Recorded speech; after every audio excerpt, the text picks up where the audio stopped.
Gamers in this generation love to personalize their characters. If developers don't give players customization options for the way their characters look and play, they're doing it wrong. Titanfall 2 has several customization options that subtly or drastically augment the way you play the game. In the case of the Titans, there are currently 6 universal Titan kits and 5 specific Titan kits to choose from, each with varying degrees of functionality and practicality. Today, we're going to talk about the Laser Queen, Ion, and how her specific kits affect her gameplay. Grand Cannon is Ion's simplest kit option. All it does is increase the duration of your laser core.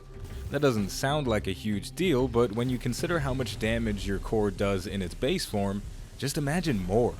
There's not much to say about Grand Cannon. It doesn't change the way Ion plays, it just makes her already powerful core ability better. Ion can easily be called the most flexible Titan in the game. She can defend herself on the go with Vortex Shield, spray and pray with her alternate fire, poke from range with her laser shot, and even set traps with tripwire mines. Problem is, she can't do all of that at the same time because her skills draw from the same energy source. Entangled Energy is an attempt at making Ion more energy efficient. With this kit installed, landing critical hits with your splitter rifle will now generate a small amount of energy. The biggest downside to this kit is if you're not landing critical hits, you aren't getting any benefit from it. It's easy to hit Titans in their soft spot with laser shot, but consistently landing hits with your splitter rifle can be difficult, especially from longer ranges. Entangled Energy has a lot of potential to make or break you. If you play well, you'll be rewarded by being able to do more of whatever you prefer. In other words, if you land crits, you can do more laser shots, or you can use Vortex Shield more often. On the other hand, if you miss the mark, then you won't get anything.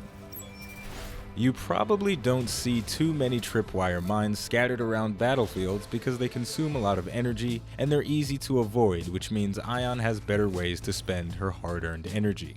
0-point tripwire reduces the cost of Ion's tripwire mine to 0 energy, which means it's only restricted by cooldown. This means you can be more frivolous about how you use this ability. I'm very doubtful that you'll ever be able to trick someone into walking into these very conspicuous mines and laser wires, but amidst the chaos of battle, tossing out mines will at worst give your opponent something to think about and at best score you a kill you weren't expecting. If you ever wanted to figure out the true potential of tripwire mines, 0-point them and see what you can find. The Vortex Amplifier increases the return damage of your Vortex Shield by a whopping 35%.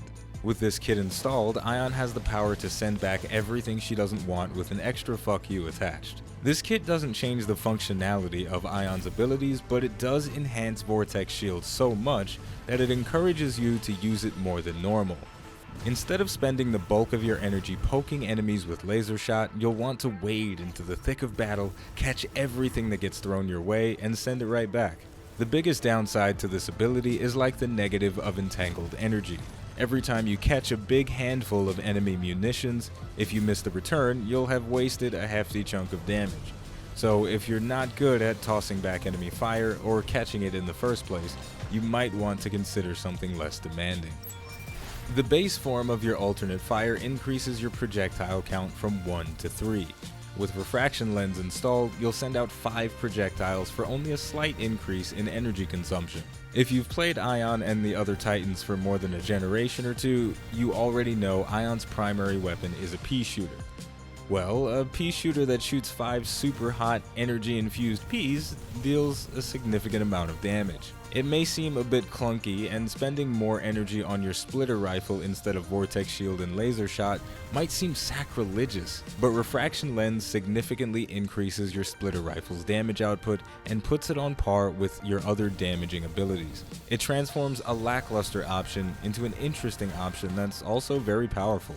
The biggest downside to Refraction Lens is that its performance dwindles the farther away your targets are. Also, your alternate fire consumes a lot of energy very quickly, so you'll have to rely on cover for defense instead of your Vortex Shield more times than not.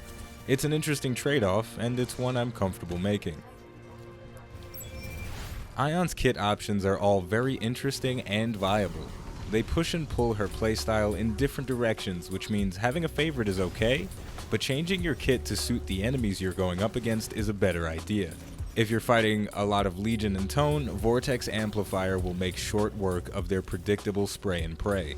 If Ronin keeps getting up in your grill, 0-point Tripwire will punish him, and Beam Splitter will challenge the burst damage of his lead wall shotgun. Entangled Energy is a good choice for general use, and finally, Grand Cannon, you can't go wrong with making a big ass laser even bigger. So there you go, this has been an overview of Ion's kit options. As always, the name of the game is Titanfall 2, the name of the channel is iBluairJgR Gaming for Comedy. Thank you for watching, and I'll see you next time.